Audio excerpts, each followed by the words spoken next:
제가 밑에 받침대를 좀 놨습니다. 왜냐하면 받침대 없이 여기 서면 녹화를 했을 때 얼굴이 반 잘려서 나오더라고요. 그래서 얼굴이 잘리기 싫어서 좀 높였습니다.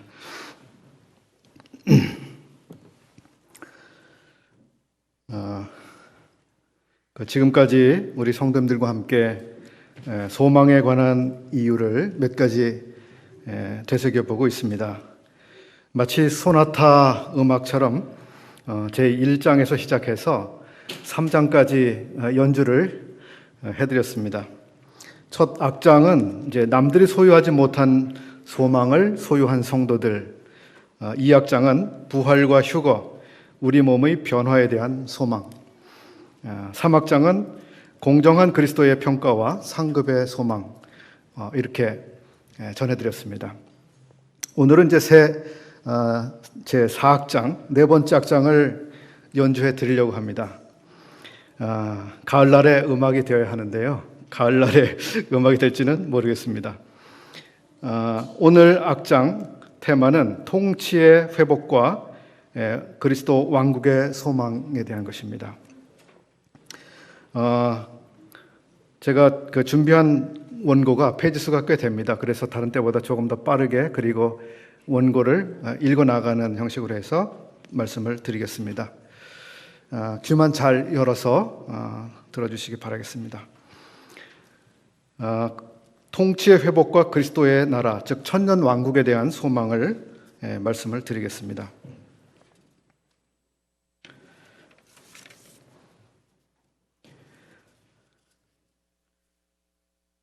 얼마 전에 요엘서에 있는 한 구절 말씀이 저에게 생각이 났습니다. 시온의 자녀들아, 너희는 너희 하나님 여호와로 말미암아 기뻐하며 즐거워할지어다.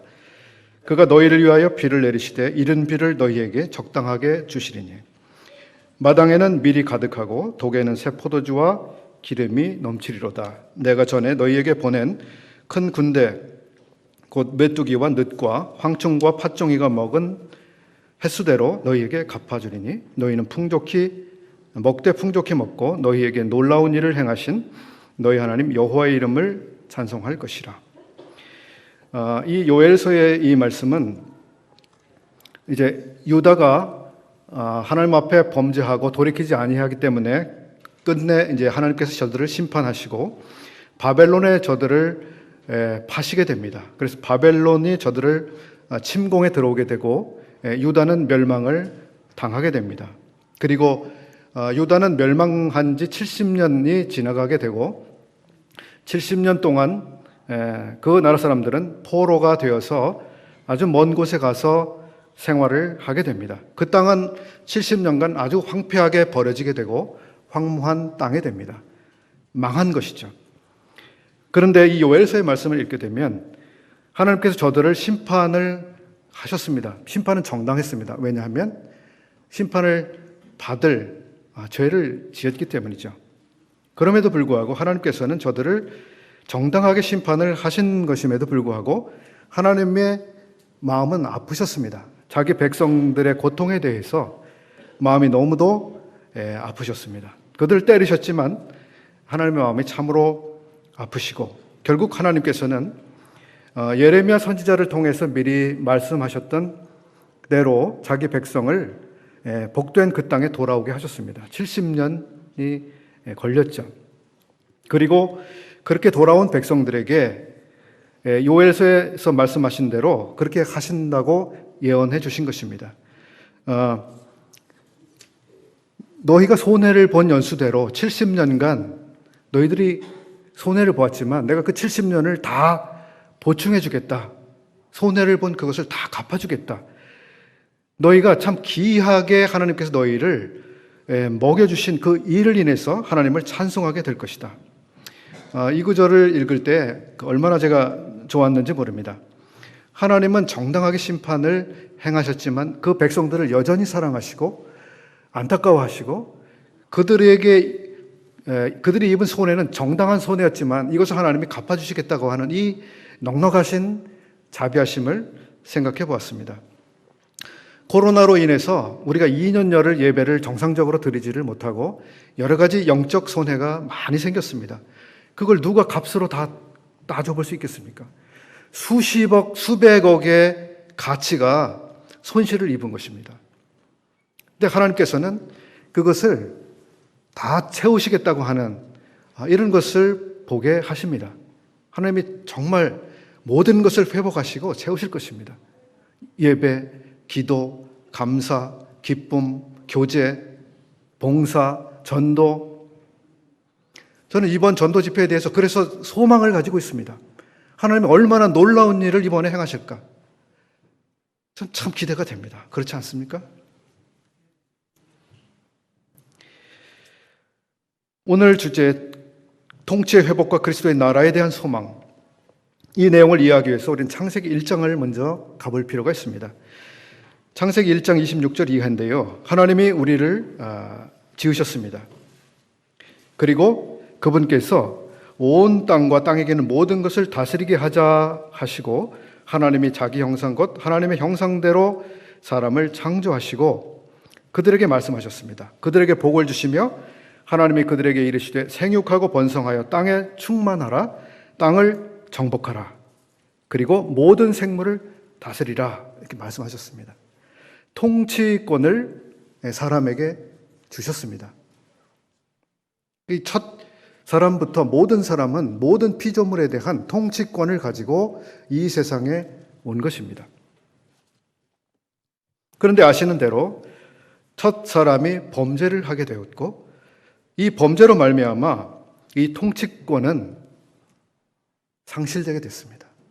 그리고 모든 피조 세계가 저주를 받게 되었고 모든 피조물들이 그 저주의 영향을 받아서 모든 피조물들 사이의 조화와 균형, 평화가 다 깨지고 말았습니다.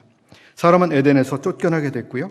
땅에서는 가시와 찔레가 났습니다. 뒤덮였습니다. 이제 사람은 가시와 찔레를 제거하면서 밭을 갈지 않으면 안 되게 됐습니다. 그 전에는 그렇게 할 필요가 없었습니다.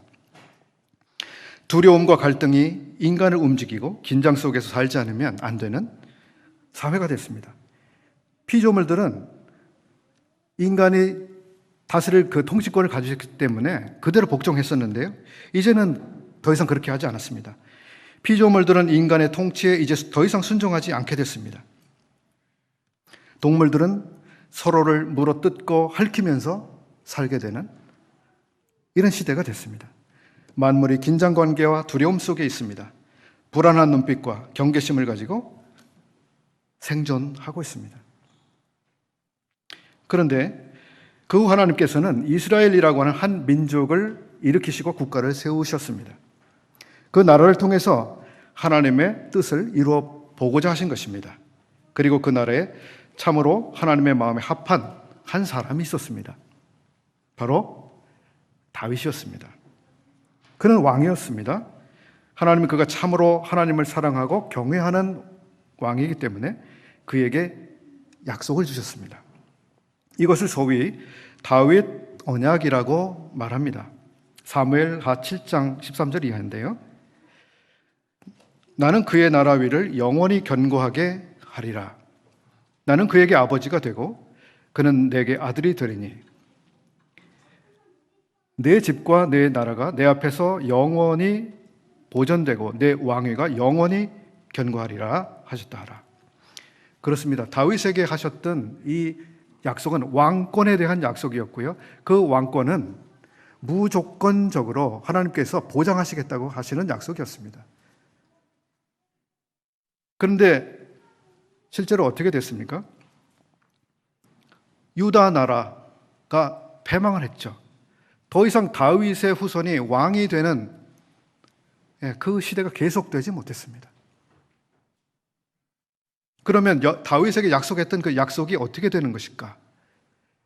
천년 왕국이라고 하는 것은 그래서 만물의 회복과 아울러서 다윗에게 주셨던 그 약속, 즉 왕의 통치권이 다윗에게로 다시 돌아가는 이것과 관계가 되는 것이죠. 아시다시피 우리 주 예수 그리스도께서는 다윗의 후손으로 오셨습니다. 왜냐하면 그분이 다윗의 후손으로 오셔야만 적법한 왕위 계승권을 가진 사람이기 때문입니다. 마태복음 초림하셨을 때에 마태복음은 예수님의 출생에 대해서 유대인의 왕으로 나시니라고 기록을 해주고 있습니다. 유대인의 왕. 그는 왕권을 가지고 또 왕국을 세워서 왕국을 통치하기 위해서 자기 백성들에게 오셨던 것입니다. 그렇지만 자기 백성이 그분을 거절하였고 그분은 자기 왕국을 세우는 이것을 연기하셔야 했습니다. 왕국이 성립되지 않았습니다. 그리고 그 계획이 연기된 상태에 현재 이르고 있습니다. 그리고 그 연기된 시간 속에서 지금 하나님께서는 구약에서 비밀로 가지고 계셨던 이 교회라고 하는 새로운 계획을 실행하고 계시는 그 시기 가운데 우리가 지금 살아가고 있습니다. 그리스도의 나라가 세워질 것에 대해서 주님께서는 마태복음에서 이런 말씀을 하셨습니다. 예수께서 이르시되 내가 진실로 너희에게 이르노니 세상이 새롭게 되어 인자가 자기 영광의 보좌에 앉을 때에 나를 따르는 너희도 12 보좌에 앉아 이스라엘 12지파를 심판하리라. 그렇습니다. 그의 나라가 세워질 것입니다. 우리는 복음서를 읽어보면 주님께서 이런 말씀하신 것을 기억할 수 있습니다. 나의 나라, 그의 나라는 이미 너희 속에 임해 있다라고 하시는 말씀입니다. 그리스도의 나라는 눈에 보이지 않는 형태로 믿는 사람들의 마음속에 이미 임해 있다라고 말씀하셨습니다. 틀림없는 말씀이죠. 누가복음 17장에 그렇게 말씀하고 계시는데요. 그런데 하나님이 기약하신 시간이 되면 그때에 실제로 이 땅에 가시적인 왕이 통치하는 나라가 세워질 것입니다. 믿는 사람들에 대해서 골로새서 1장 13절은 이렇게 또 말씀하고 계십니다.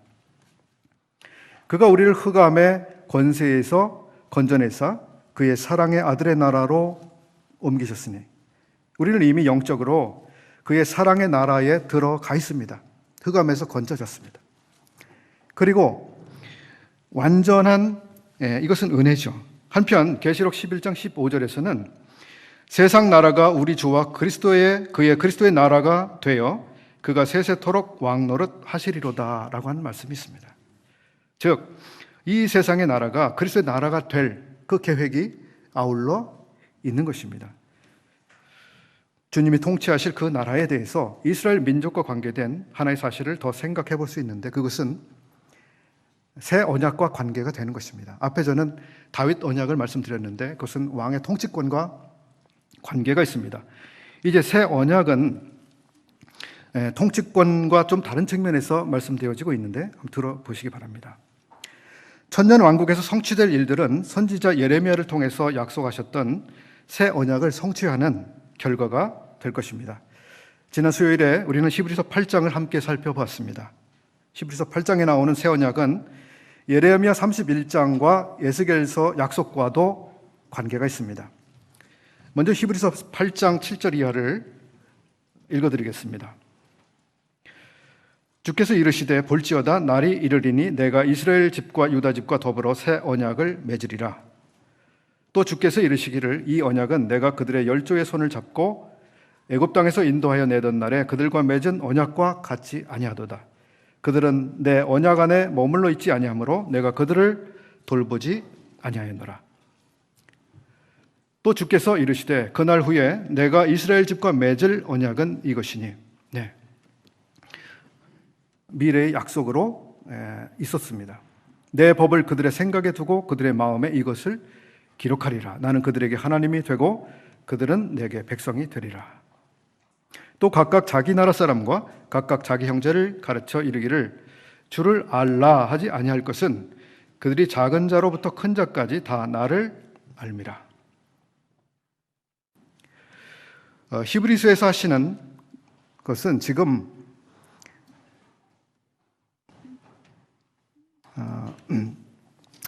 언약이 사람들 가운데 부분적으로 성취되고 있음을 보여줍니다. 누가복음 22장 20절에서 주님께서는 제자들과 함께 유월절 식탁을 나누시면서 저녁 먹은 후에 잔도 이와 같이 하여 가라사대 이 잔은 내 피로 세우는 새 언약이니 곧 너희를 위하여 붓는 것이라. 예수 그리스도께서 죽으셨을 때 그 피를 통해서 새로운 언약이 맺어졌습니다. 그리고 그 언약대로 지금 하나님께서 놀라운 일을 성취해 가고 계시는데 믿는 사람들 속에서 그 언약이 이루어져 가고 있습니다. 그래서 모든 이방인들 가운데 그리고 유대인들 가운데 믿는 사람들의 마음 속에서 하나님이 그 언약을 실행해 가시는데 내 법을 그들의 마음에 두고 그들의 마음에 그것을 기록하리라 하신 대로 믿는 사람들의 마음 속에는 하나님의 법이 기록되어 있습니다. 그리고 하나님을 아는 그 지식이 그들의 마음 속에 새겨지도록 하셨습니다. 그래서 더 이상 하나님을 알라라고 말하지 않아도 이미 믿는 사람들은 하나님을 알고 있는 것입니다. 아, 그분은 정말 이런 분이시지.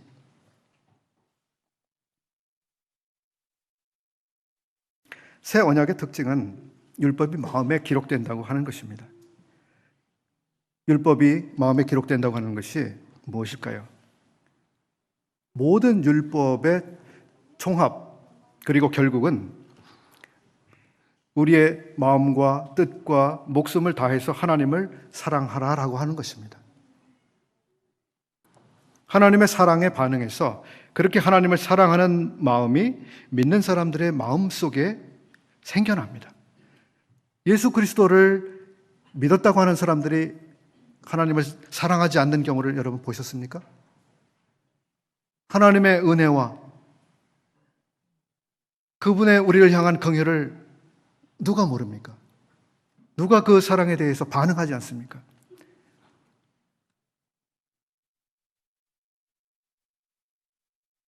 믿는 사람들의 마음속에는 이제 하나님의 그 법이 마음에 심겨져 있기 때문에 어떻게 하면 하나님을 기쁘시게 하는 하나님의 말씀대로 살아갈 수 있을까? 하나님이 원하시는 삶을 살아갈 수 있을까에 대한 그러한 본성이 생기는 거예요. 거듭났다고 하는 사람이 여전히 옛날처럼 살아가는 그 방향성대로 계속 가는 사람의 그 말은 충분히 의심할 만한 말이 되는 것이죠. 새 언약에 의해서 하나님의 법이 마음에 기록된 사람들은 더 이상 우상을 구하지도 우상을 의지하지도 우상을 만들지도 않게 되죠. 10계명 중에 그렇죠. 우상을 만들지 마라, 섬기지 말라, 절하지 말라. 하나님의 마음에 들어온 사람들은 우상을 찾을 필요도 모르고요. 찾을 생각이 아예 없는 거예요. 왜냐하면 하나님만큼 더 놀랍고 좋은 분이 없으시니까요. 완벽한 만족이 그들의 마음속에 있으니까요. 그리고 하나님의 법이 마음에 기록된 사람들은 이웃과 더불어 얼마나 새로운 삶을 살아가게 됩니까?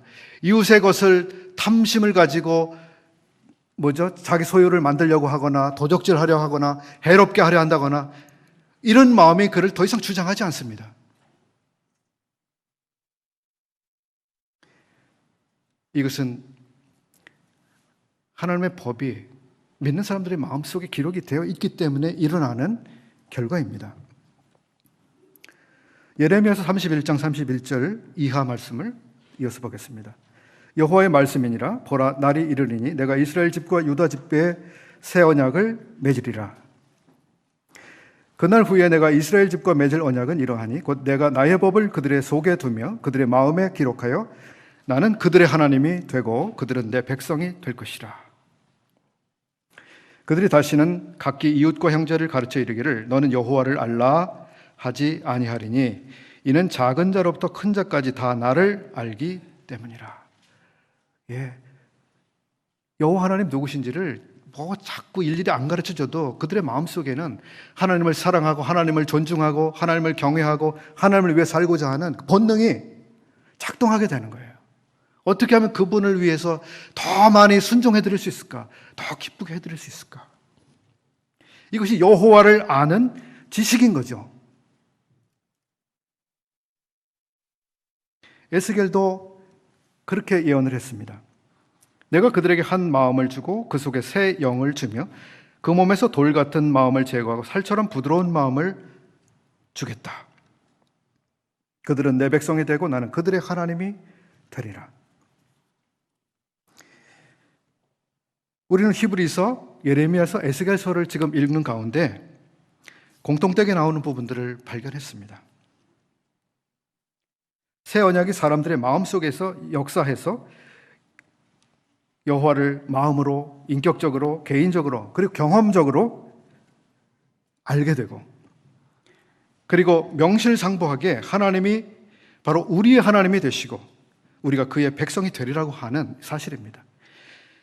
나는 저들의 하나님이 되고 저들은 나의 백성이 되리라고 하는 이 말씀은 언제부터 시작된 말씀이었는가 하면 이스라엘 사람들을 애굽에서부터 건지셨을 때 그때 비로소 하나님이 하셨던 말씀입니다.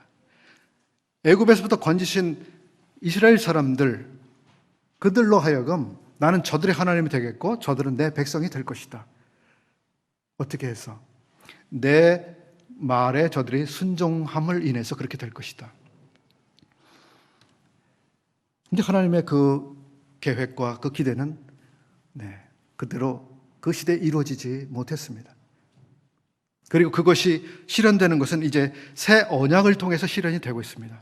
새 언약을 통해서 우리의 마음속에 하나님의 법을 기록해 주심을 인해서 우리가 마음으로부터 하나님을 사랑하게 되고, 이렇게 될 때에 하나님은 우리의 하나님이 되시고 우리는 그분의 백성이 되는 이 놀라운 하나님의 계획이 이루어지고 있는 것입니다. 이것이 믿는 사람들 가운데 이루어지는 일이죠. 주님께서는 이 세상에 오실 때에 왕국을 세우실 것이며 그 왕국은 1000년 동안 주님의 통치로 이루어집니다. 그것은 다윗의 왕위를 회복하시고 바로 다윗의 통치를 실제적으로 실현하시는 것이죠. 우리는 그 나라가 창세기에서 상실됐던 인간의 통치권이 인간으로 오셨던 그분을 통해서 회복되는 이 프로그램을 보게 됩니다. 모든 피조세계가 창조하신 본래의 목적과 질서대로 그대로 회복될 것입니다. 사탄은 붙잡혀 옥에 갇힌 상태가 되기 때문에 이 세상에서는 불법과 유혹과 죄의 영향력이 사라지게 됩니다. 따라서 어떻게 됩니까? 죄가 저질러지지 않게 되는 거죠. 여호와를 아는 지식이 사람들에게 충만해지기 때문에 하나님을 사랑하고 경외하고 경건한 삶을 사람들이 살아가게 됩니다. 많은 사람들이 기대해온 평화의 나라가 실현되죠. 사람들은 더 이상 다투거나 싸우지 않고 전쟁은 없어지게 될 것입니다. 사람들의 삶이 풍요해집니다. 더 이상 병에 걸려서 고통하고 죽어가는 그런 일은 생기지 않습니까? 생기지 않습니다. 좋은 나라입니까? 그 나라가 기대가 되십니까? 속히 오기를 바라시나요? 여기가 더 좋습니까? 비교가 되지 않는 계획을 하나님이 가지고 계시고 우리의 마음에서부터 그 일을 지금 시작하시고 진행해 가시고 계시는 거예요. 그리고 가시적으로 땅에 그분이 다시 오셔서 왕국을 수립하실 것입니다. 그분의 정부가 예루살렘에 세워지게 될 것입니다. 로마서 8장 18절의 말씀을 보겠습니다. 피조물에 고대하는 바는 하나님의 아들들이 나타나는 것이니 피조물이 허무한데 굴복하는 것은 자기 뜻이 아니요 오직 굴복하게 하시는 이로 말미암음이라. 그 바라는 것은 피조물도 썩어짐의 종노릇한 데서 해방되어 하나님의 자녀들의 영광의 자유에 이르는 것이니라. 피조물이 이제까지 다 함께 탄식하며 함께 고통 겪고 있는 것을 우리가 아느니라. 우리까지도 속으로 탄식하여 양자될 것 곧 우리 몸의 속량을 기다리느니라. 그렇습니다. 아직도 모든 피조 세계는 신음하는 중입니다. 탄식하는 중입니다. 죽어가는 중입니다. 구원받은 우리조차도 우리 몸의 속량을 여전히 기다리고 있습니다. 그리고 그때가 분명히 오는 것이죠. 시계는 지금 그렇게 그 방향을 향해서 가고 있습니다.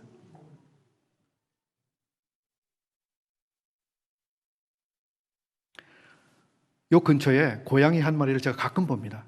밖에 나가 산책을 하면 고양이 한 마리가 있는데요. 얼마나 불쌍한지 몰라요. 고양이의 온 몸에 부스럼이 났어요. 그래서 온 몸에 그 피부가 다 썩어가고 있고 그 털이 다 빠져서 맨살이 드러나 있고요. 살이 썩어가면서 진물이 온 몸에서 막 흘러내리고 있어요.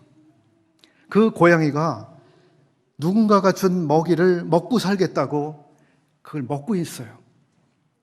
너무 마음이 아프고 이제 봐줄 수가 없어서 가까이 가서 좀 보려고 하면 걔가 놀라서 무서워서 저를 무서워해서 도망가는 거예요. 제가 특별히 도움을 줄 수도 없지만 고양이는 본능적으로 저를 두려워하는 겁니다.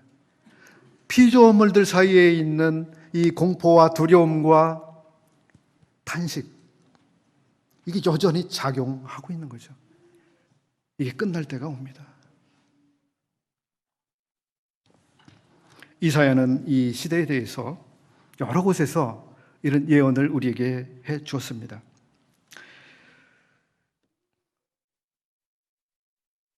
이 나라와 저 나라가 다시는 칼을 들고 서로 치지 아니하며 다시는 전쟁을 연습하지 아니하리라. 광야와 메마른 땅이 기뻐하며 사막이 백합화 같이 피어 즐거워하며 무성하게 피어 기쁜 노래로 즐거워하며 레바논의 영광과 갈멜 사론의 아름다움을 얻을 것이라. 그때의 맹인의 눈이 밝을 것이며 못 듣는 사람의 귀가 열릴 것이며 그때의 저는 자는 사슴같이 뜰 것이며 말 못하는 자의 혀는 노래하리니 이는 광야에서 물이 솟겠고 사막에서 시내가 흐를 것입니다.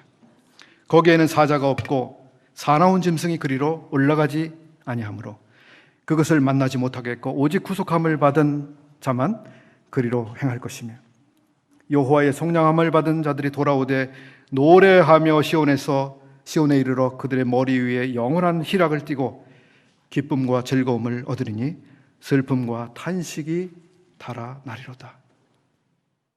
얼마나 놀라운 그때가 우리를 위해서 예비되어 있는지 모릅니다. 선지자가 꿈꾸었던 그 일이 실현되고 있습니다. 이 예언의 성취는 1차적으로 이스라엘과 관계가 있습니다. 왜냐하면 이스라엘과 약속하신 것이기 때문에요. 다윗과 약속하신 것이기 때문에요. 그런가 하면 이 일은 창조하셨던 처음의 질서로 회복되는, 평화와 조화가 회복되는 그러한 일이 될 것입니다. 인간에게 주셨던 통치권이 회복되는 것을 말해줍니다. 우리는 어떻게 될까요? 이스라엘과 언약된 것이 실현되는데, 그렇다면 우리 믿는 사람들, 교회는 천년 왕국, 주님이 통치하시는 그때에 무엇을 하고 어디에 있게 될 것인가? 우리는 주님과 연합되어 있는 주님과 한 몸입니다. 그리스도와 혼인한 신부입니다. 그래서 주님과 더불어서 우리가 천년 동안 왕노릇 할 것입니다. 더불어 통치할 것입니다. 열방을 심판할 것입니다. 천사를 심판하게 될 것입니다. 골로새서 3장 4절 말씀을 읽어드리겠습니다. 우리 생명이신 그리스도께서 나타나실 그때에 너희도 그와 함께 영광 중에 나타나리라. 그리고 지금 우리 그렇게 하고 있지만 이 왕국 시대에도 우리는 주님의 은혜의 풍성하심을 나타내게 될 것입니다. 여러분, 우리가 지금 증거하는 것, 살아가는 것, 예배와 그 모든 것들을 통해서 우리 주님의 은혜의 풍성함이 전해지고 있습니다. 그리고 지금뿐만이 아닙니다. 천년 왕국의 그 나라에서도 주님의 은혜의 풍성함을 우리가 증거하는 자들이 될 것입니다. 긍휼이 풍성하신 하나님이 우리를 어떻게 사랑하셨는지, 이는 그리스도 예수 안에서 우리에게 자비하심으로써 그 은혜의 지극히 풍성함을 오는 여러 세대에 나타내려 하심이라. 에베소서 2장 4절부터 7절까지 말씀인데요. 오는 여러 세대, 즉 지금 세대뿐만 아니라 천년 동안, 그리고 환란기, 천년, 그리고 그 다음의 세대에 이어지는 이 모든 세대 속에서 우리 주님의 은혜가 얼마나 놀라운지를 나타내게 될 것입니다. 우리 하나님의 은혜가 얼마나 놀라운 것인지 두고 자랑할 것입니다. 여러분 자랑스럽지 않습니까? 자랑하고 싶지 않습니까? 그 은혜가 얼마나 놀라운지. 우리는 마귀 자식으로 태어났습니다. 마귀를 따라 살았습니다. 그것을 즐겼습니다. 우리는 그리스도 밖에 있었습니다. 하나님의 약속과 관계없는 사람들이었습니다. 이러한 우리에게 하나님의 은혜가 임한 것입니다. 우리 이제 주님의 양이 됐습니다. 그게 돌보시죠. 주님의 집을 짓는 산돌이 됐습니다. 아무데나 막 굴러다니는 쓸데없는 돌이었었던 우리가 산돌이 돼서 그분의 집을 짓는 귀중한 일부가 되었습니다. 우린 주님의 포도나무에 붙은 자들이 됐습니다. 놀라운 열매를 맺을 수 있는 자들이 됐습니다. 주님 몸의 일부가 됐습니다. 주님을 통해 거룩한 제사장이 됐습니다. 주님을 비춰내는 빛들이 됐습니다. 주님의 신부가 됐습니다. 주님과 함께하는 상속자가 됐습니다. 이 모든 은혜를 어떻게 다 설명하고 어떻게 다 노래하고 어떻게 다 감사하겠습니까? 오는 여러 세대 동안 우리가 끊임없이 나타내도 부족한 하나님의 은혜 아니겠습니까? 하나님의 원수를 이런 식으로 하나님이 대해 주셨어요. 자기를 거스리며 거역하며 떠나며 반항했던 이 원수들, 우리들을 하나님이 어떤 은혜로 이렇게 대해 주셨는가?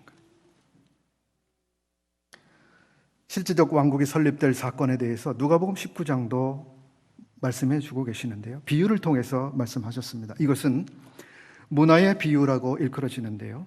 주님은 귀인으로서 왕권을 받으러 먼 나라에 출타해 계시는 분으로 묘사되어 있습니다. 우리는 장차 임할 주님의 나라를 생각하면서 오늘이라고 하는 우리의 삶을 어떻게 살아가야 하는지 이 본문을 통해서 생각해 볼 수 있습니다.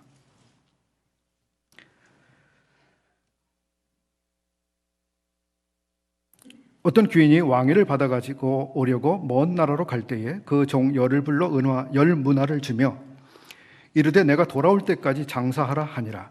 그런데 그 백성이 그를 미워하여 사자를 뒤로 보내어 이르되 우리는 이 사람이 우리의 왕됨을 원치 아니하나이다 하였더라. 귀인이 왕위를 받아가지고 돌아와서 은하를 준 종들이 각각 어떻게 장사하였는지를 알고자 하여 그들을 부르니 해서 이제 각 사람이 주님 앞에 나가서 결산을 하게 됩니다. 그리고 맨 마지막 구절이 있는데요. 27절인데요. 그리고 내가 왕됨을 원치 아니하던 저 원수들을 이리로 끌어다가 내 앞에서 죽이라 하였느니라. 10고을 통치할 권세를 받은 사람이 있고요. 5고을 통치할 권세를 받는 사람이 있었습니다. 그런가 하면 죽임을 당하는 이런 사람들이 있습니다.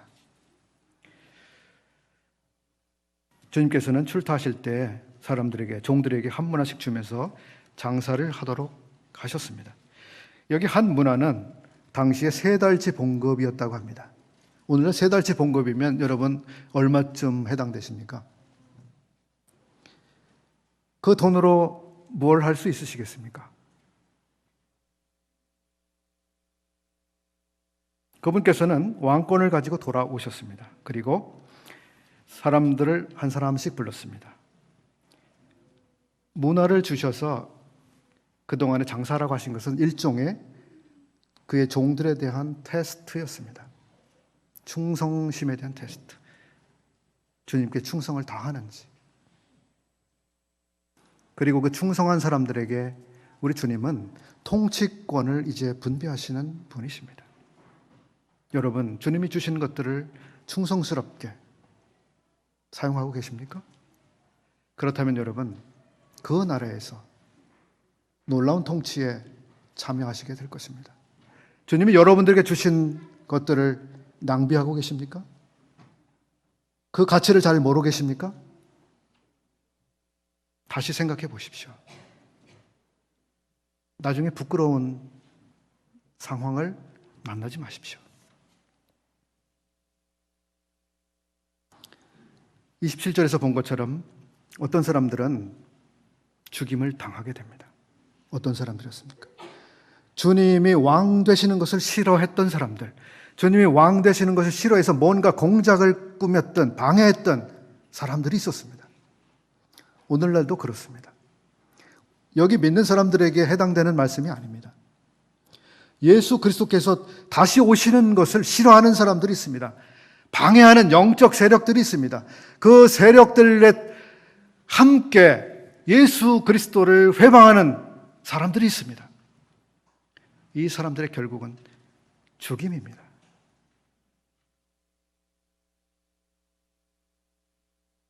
사람들을 미혹하고 복음을 못 듣게 하고 못 보게 하고 사람들을 구출해내기 원하시는 하나님의 일을 망치려고 애쓰는 그 존재들이 지금도 있는 것입니다. 그들이 받을 형벌이 어때야 되겠습니까?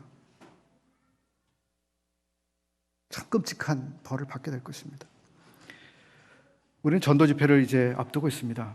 하나님은 모든 사람을 사랑하고 계십니다. 모든 영혼을 구출해내기를 원하십니다. 한 영혼도 구출받지 못하는 이것을 하나님은 원치 않으시는 겁니다. 그런데 사단은 그것을 방해하는데 골몰하고 있습니다. 어떻게 한 영혼이라도 더 붙들어둘까? 더 구원받지 못하게 할까? 대단한 싸움이, 전쟁입니다. 우리가 누구 편에 서서 무슨 일을 해야 되겠습니까? 주님께서 장차 놀라운 나라를 세우실 것입니다. 죄악이 지배하는 질서가 끝날 것입니다. 애통에 변하여 노래가 되고 춤이 될 것입니다. 더 이상 두려움과 질병의 고통과 사회적 갈등이 없게 될 것입니다. 이렇게 복되고 행복한 곳에 우리가 갈 것입니다. 우리 가족들, 친구들, 동료들, 이웃들이 함께 가야 하지 않을까요? 그렇게 좋은 곳이 있는데요. 그냥 내버려두고 가실 게 있습니까? 우리 성도님들의 마음속에 하나님의 법이 새겨져 있습니까? 내 법을 그들의 마음에 두고 하나님의 마음이 여러분에게 있습니까? 그렇다면 하나님이 사람들을 사랑하고 계시고 사람들을 구출해내길 원하시고 자 하시는 그 마음이 여러분에게도 있나요? 우리는 새 언약의 종들입니다. 주님의 승리를 위해서 일합시다. 주님을 기쁘게 하는 일을 하십시다. 조금이라도 시간을 주님을 위해서 사용합시다. 주님, 제가 여기 있습니다. 저를 써주십시오. 제가 부족합니다. 약합니다. 가진 것도 없습니다. 할 줄 아는 게 없습니다. 그렇지만 제가 주를 위해 드립니다. 저를 써주세요. 작은 일을 위해서도 영혼을 구원하는 이 일 가운데 어떤 작은 일을 위해서라도 저를 써주십시오. 놀라운 일에 참여하게 해주십시오. 그리고 장차 주님의 영광스러운 나라를 함께하고 싶습니다. 여러분 마음에 그런 기도가 되지 않습니까? 기회가 이제 많이 남아있지 않습니다. 이제 마지막으로 우리 마음에 각자 저희 기도하시면서 이 시간을 마치겠습니다. 다 함께 눈을 감으시고 주님, 우리들의 생애에 놀라운 은혜를 베풀어 주신 것 너무 감사합니다.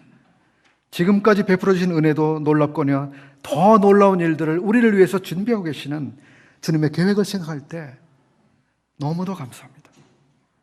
너무도 감사합니다. 그 놀라운 계획, 그것이 이루어질 것입니다.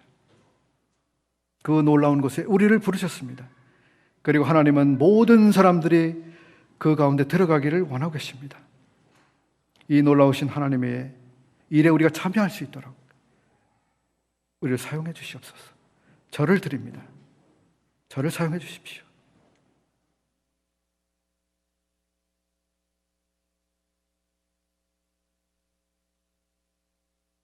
우리 사회하신 형님께서 마지막으로 나오셔서 정리해 주시겠습니다.